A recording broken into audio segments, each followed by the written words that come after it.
ओम श्री परमात्मने नमः।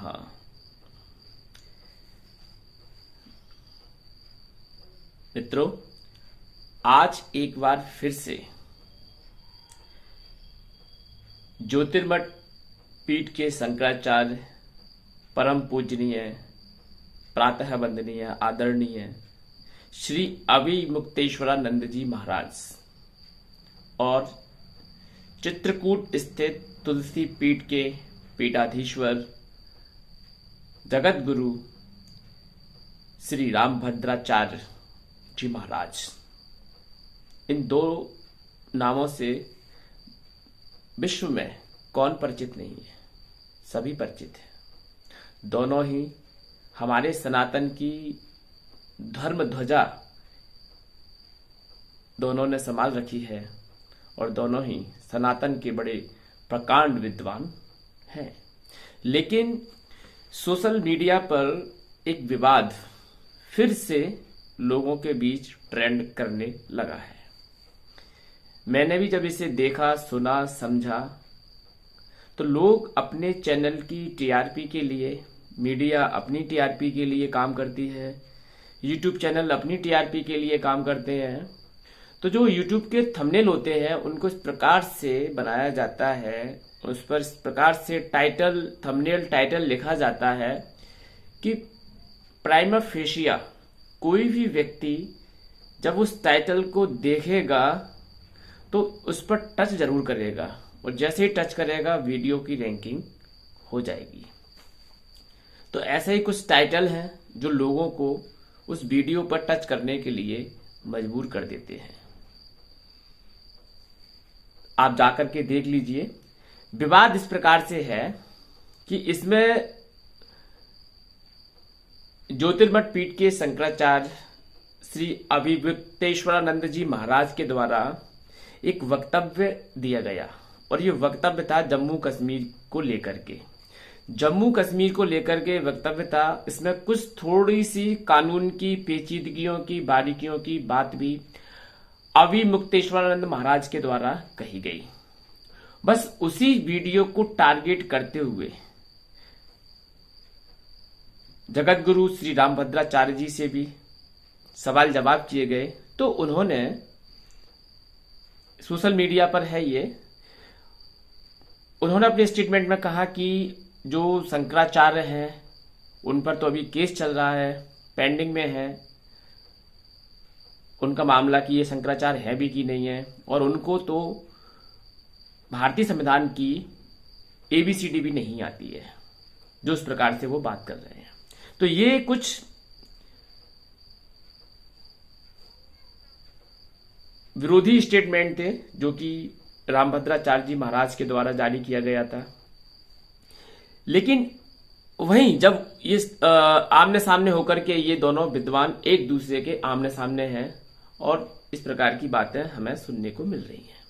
लेकिन थोड़ा ठहरिए, समझिए कि जो शंकराचार्य जी हैं उनका कहने का तात्पर्य क्या है, वो किस संदर्भ में बात कर रहे हैं, क्या कहना चाहते हैं, उनके वक्तव्य के पीछे का इंटेंशन, आशय, मोटिव क्या है, क्या चाहते हैं वो, ये इंपॉर्टेंट है।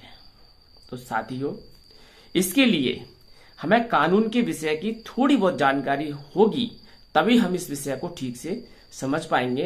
अन्यथा इस विषय को हम दो महान योद्धाओं, मतलब महान प्रकांड विद्वानों के बीच की डिबेट बन के रह जाएगी और कुछ नहीं। मुक्तेश्वरानंद जी कुछ कहेंगे, वही रामभद्राचार्य जी उस पर कुछ टिप्पणी करेंगे, ये यहीं तक ही रह जाएगा। लेकिन हमें बिल्कुल न्यूट्रल भाव से, ना किसी इन्फ्लुएंस से, ना किसी मीडिया के इन्फ्लुएंस से, ना किसी यूट्यूबर, सोशल मीडिया के इन्फ्लुएंस में आकर के अपना माइंड सेट करना है। हमें तो जो वास्तविकता सत्य है वही स्वीकार करना है। आपको बता दें, जो आदरणीय परम पूजनीय श्री अभिमुक्तेश्वरानंद जी महाराज अभी प्रेजेंट में ज्योतिर्मठ के शंकराचार्य के पद पर विराजमान हैं और निर्विवादित ये विराजमान है। किसी प्रकार का कोई भी विवाद किसी भी न्यायालय में पेंडिंग नहीं है। ऐसा आदरणीय पूजनीय श्री शंकराचार्य जी महोदय महाराज के द्वारा मैं माफी चाहूंगा अगर मेरे मुख से कुछ ऐसा निकल गया हो कि जिससे कि हमारे पूजनीय शंकराचार्य जी की गरिमा को या उनके पद को कुछ मेरे अज्ञान के बस मेरी चपलताओं के कारण अगर कुछ निकल जाए मेरे मुंह से, तो मैं दंडवत क्षमा प्रार्थी हूं सभी भारतवासियों से और शंकराचार्य जी से। तो मित्रों, शंकराचार्य जी का कहना था कि धारा 370 यानी कि अनुच्छेद 370 की लाइट में सरकार ने उन प्रावधानों को भी वहां से हटा दिया था जो गौ रक्षा के लिए विशेष प्रावधान जम्मू कश्मीर में लागू थे। उनका कहना यह है 2019 में जम्मू कश्मीर राज्य पुनर्गठन आयोग के अंतर्गत भारतीय संविधान के अनुच्छेद 370 जो कि भारतीय संविधान के भाग 21 के अन्य संक्रमणकालीन उपबंधों के अंतर्गत आते हैं, जो कि जम्मू कश्मीर राज्य के संबंध में अस्थायी उपबंधों की बात करता है अनुच्छेद 370। इस 370 के कारण वहां पर जो लॉज था वे सभी लॉज रिपील कर दिए गए, यानी कि निरसित कर दिए गए। निरसित अब एक नया शब्द आपके सामने आया, निरसित। तो निरसित का तात्पर्य होता है कि उस चीज को डिलीट नहीं किया जाता, निरसित कर दिया जाता है, प्रभाव से उसको हटा दिया जाता है, लेकिन वो चीज रहती है। वहां की एक दंड संहिता थी जिसे हम रणवीर दंड संहिता के नाम से जानते हैं। जैसे कि हमारे भारत में भारतीय दंड संहिता आईपीसी लागू थी जुलाई से पहले, लेकिन आज वर्तमान में बीएनएस भारतीय न्याय संहिता के रूप में हमें भारतीय दंड संहिता देखने को मिलती है। तो ऐसे ही जम्मू कश्मीर राज्य का एक अलग स्टेटस था। उस स्टेटस के कारण वहां के जो लॉज थे वो वहां पर लागू होते थे। तो वहां पर जो क्रिमिनल लॉ था, क्रिमिनल सब्सटेंटिव लॉ, तो सब्सटेंटिव लॉ के तौर पर रणवीर संहिता लागू थी जम्मू एंड कश्मीर में। तो इसी रणवीर संहिता में धारा 298A और 298B जो कि स्पेशली स्ट्रिक्टली स्लटर हाउस के लिए, जहां पर विशेष इसका जो मार्जिनल नोट्स था सेक्शन 298A का, इसमें स्पष्ट शब्दों में काउ शब्द को मेंटेन किया गया, गाय शब्द को रखा गया और कहा गया कि जो कोई व्यक्ति whoever any person यानी कि जो कोई व्यक्ति गाय का वध करेगा, स्लटर हाउस में किसी प्रकार से गाय को मारेगा, तो उसके लिए कड़े सजा के प्रावधान थे। धारा 298A रणवीर संहिता 1989 के अंतर्गत जम्मू एंड कश्मीर में। अगली धारा थी 298B जो कि अपने पोजीशन में यानी कि किसी प्रकार से स्लटर्ड काउ जो फ्लैश है उसको अपने पास रखेगा, ऐसे व्यक्ति को पनिश करने की बात करती थी सेक्शन 298B रणवीर संहिता की। इन्हीं दो सेक्शंस को लेकर के पूजनीय श्री अभिमुक्तेश्वरानंद महाराज शंकराचार्य जी के द्वारा ये टिप्पणी की गई थी कि भारत में जम्मू कश्मीर में गौ की सुरक्षा के लिए इस प्रकार के कानून को सरकार के द्वारा आर्टिकल 370 की लाइट में रिपील कर दिया गया था। उनका कहना यह है, वो ये नहीं कहना चाहते कि आर्टिकल 370 क्यों हटाया। उनका कहना यह है कि 370 के कारण गौ माता के संरक्षण के लिए जो धारा 298A और B थी वो अब हटा दी गई है। अब वहां पर काऊ यानी कि गाय के वध के लिए कोई कानून नहीं है। तो इस प्रकार उन्होंने ये टिप्पणी विवाद का डिबेट का विषय भारत की जनता को दिया। लेकिन वहीं न्यूज चैनल और सोशल प्लेटफॉर्म और कुछ लोग जो कानून नहीं जानते, इनके द्वारा उसको गलत तरीके से स्प्रे किया गया, पूरे भारत में फैलाया गया और ये बात होते होते जगत गुरु रामभद्राचार्य जी के सामने भी पहुंची। तो रामभद्राचार्य जी ने भी इस पर लगे हाथ टिप्पणी कर दी और अभिमुक्तेश्वरानंद जी को जो उनको कहना था उन्होंने कह दिया। मैं आपको बताता हूं कि जो शंकराचार्य जी का पद होता है, हमारे भारतवर्ष में 4 पद हैं, 4 मठ हैं, चारों दिशाओं में, पूर्व पश्चिम उत्तर दक्षिण। इन 4 मठों में विशेष बुद्धिजीवी व्यक्ति जो वैदिक सनातन धर्म को जानते हैं, मर्म को जानते हैं, ऐसे व्यक्तियों को इन पीठ पर जो वर्तमान शंकराचार्य होते हैं उनके द्वारा ये दायित्व तो अपने हाथों से स्वयं सौंपा जाता है। और यही दायित्व परम पूजनीय शंकराचार्य, जो कि अब हमारे बीच में नहीं है, स्वरूपानंद सरस्वती जी के द्वारा ये दंड, ये जिम्मेदारी अभिमुक्तेश्वरानंद महाराज को दी गई है। तो कोई तो उनके अंदर योग्यता है। अगर वो शंकराचार्य का ही एकमात्र पद भारत के अंदर ऐसा है जहां बैठ करके शंकराचार्य ना तो सत्ता से डरते हैं, ना किसी व्यक्ति से डरते हैं, वो वही बात करते हैं जो धर्म के लिए न्याय संगत है। वे धर्म ध्वजा उनके हाथ में है। तो ऐसे महापुरुष के लिए हमें कुछ अनर्गल कमेंट्स करने से पहले सोचना चाहिए। सोशल मीडिया पर जो विधर्मी हैं उनको तो कमेंट्स करने से मतलब है, कमेंट्स कर दिया, ये बाबा ऐसा, ये बाबा वैसा, ये ऐसा, वो वैसा, कुछ जाना समझा नहीं। लेकिन उनको जानो, उनको समझो, उनके बौद्धिक क्षमता का लाभ प्राप्त करो, यही तुम्हारे लिए श्रेष्ठकर है। तो साथियों, उन्होंने एक बात और कही, वो आपने नहीं सुनी।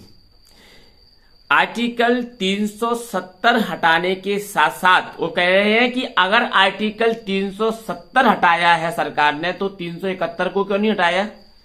371 ए बी सी ऐसे करके आर्टिकल आगे के जुड़े हैं इंडियन कॉन्स्टिट्यूशन में। उस कॉन्स्टिट्यूशन से उन आर्टिकल्स को क्यों नहीं हटाया जो विशेष राज्यों को विशेष दर्जा देकर के विशेष स्पेशल जो प्रोविजंस उसमें रखे हुए हैं। शंकराचार्य तो ये भी कह रहे हैं कि अगर आपने 370 हटाया है तो 371 भी हटाओ। 371 कौन से देश के हित में है। तो ये कुछ लॉ सब्जेक्ट है, और लॉ सब्जेक्ट पर अगर किसी जो व्यक्ति लॉ नहीं जानता, लॉ नहीं पढ़ता, लॉ नहीं समझता, बस संविधान को वैसे ही कंपटीशन के तौर पर, आजकल क्या होता है मैं आपको बताता हूं, जरा जरा से कॉम्पिटिशन्स में संविधान के कुछ नॉर्मल क्वेश्चंस पूछे जाते हैं, तो लोग संविधान के प्रारंभिक स्तर की तैयारी करते हैं कि संविधान में कितने अनुच्छेद हैं, कितने आर्टिकल है, कितने पार्ट हैं, ये सब चीजें वगैरह वगैरह, जनरल टाइप के क्वेश्चन, जनरल नॉलेज के क्वेश्चन। लेकिन संविधान को विशेष तौर पर पढ़ने का अपना एक रीति है। ऑनरेबल सुप्रीम कोर्ट के जजमेंट की लाइट में, उनके इंटरप्रिटेशंस की लाइट में अगर हम कॉन्स्टिट्यूशंस को पढ़ेंगे, हाई कोर्ट के इंटरप्रिटेशंस की लाइट में, सुप्रीम कोर्ट के इंटरप्रिटेशंस की लाइट में कॉन्स्टिट्यूशंस को हम पढ़ेंगे, तब हम कॉन्स्टिट्यूशंस के बारे में एक नया दृष्टिकोण अपनाएंगे। अन्यथा हम उसे जीके के तौर पर पढ़ेंगे तो कॉन्स्टिट्यूशन से आप कुछ विशेष प्राप्त नहीं कर सकते हैं। ठीक है ना। कॉन्स्टिट्यूशंस में प्रोविजंस को बहुत डीपली अगर डिस्कस किया जाता है तो वो न्यायिक प्लेटफॉर्म पर जाकर के उसको बहुत डीपली उसकी डिटेल डिस्कस व्याख्याएं की जाती हैं ऑनरेबल जजेस के द्वारा। तो वो व्याख्याओं का ज्ञान और एक जीके वाली पोर्शन का ज्ञान जो कि आजकल कॉम्पिटेटिव ये कांस्टेबल वगैरह के कंपटीशन में आजकल पूछा जाता है आज का, तो वो वाला ज्ञान और एक जुडिशियल इंटरप्रिटेशन वाला ज्ञान, दोनों में जमीन और आसमान का अंतर होता है। जमीन और आसमान का अंतर होता है। साथियों, ये है कॉन्स्टिट्यूशंस के बारे में मेरा व्यू जो मैं जानता हूं। ठीक है। तो बाबा जो कह रहे हैं हमारे आदरणीय शंकराचार्य जी महाराज की 370 की लाइट में सेक्शन 298 298 बी रणवीर संहिता की जो सेक्शंस थी उनको हटाना ये गलत था। हाँ, अगर उनको हटा रहे हो तो भारतीय न्याय संहिता में ऐसे कुछ उपबंध जोड़ो या ऐसे नए कानून कुछ वहां पर लागू करो जिससे गौवध का बिल्कुल स्पष्ट तौर पर प्रतिषेध हो सके, गौवध करने वालों पर स्पष्ट तक कार्रवाई हो सके। ये उनका इंटेंशन है, इसमें बुरा क्या है? कुछ भी बुरा नहीं है। लेकिन सावधान, इन व्हाट्सएप यूनिवर्सिटी से सावधान। व्हाट्सएप यूनिवर्सिटी का ज्ञान बड़ा घातक है, इस ज्ञान से सावधान। शंकराचार्य, मैं फिर से कहूंगा कि हमारे धर्म की धुरी हैं, वो वेदों के प्रकांड विद्वान हैं। उनके मुख से निकला एक एक शब्द हमारे लिए बिना सोचे समझे पालन करने के लिए है, तो हमें उन पर टीका टिप्पणी करने का कोई अधिकार नहीं है। इतनी हमारी योग्यता ही नहीं है कि हम उन महान विद्वानों पर टीका और टिप्पणी करें। ये ऐसे विद्वान हैं जहां इसरो और आईआईटी जैसे इंस्टीट्यूट उनके चरणों में बैठ करके ज्ञान अर्जित करने की अभिलाषा से उन्हें अपने मंचों पर स्थान देते हैं। ये ऐसे महान पुरुष हैं, महान विद्वान हैं, वैदिक साहित्य के मर्मज्ञ हैं। ऐसे लोगों के बारे में हमें कुछ बोलने से पहले कुछ परहेज करना चाहिए। ओम श्री परमात्मने नमः।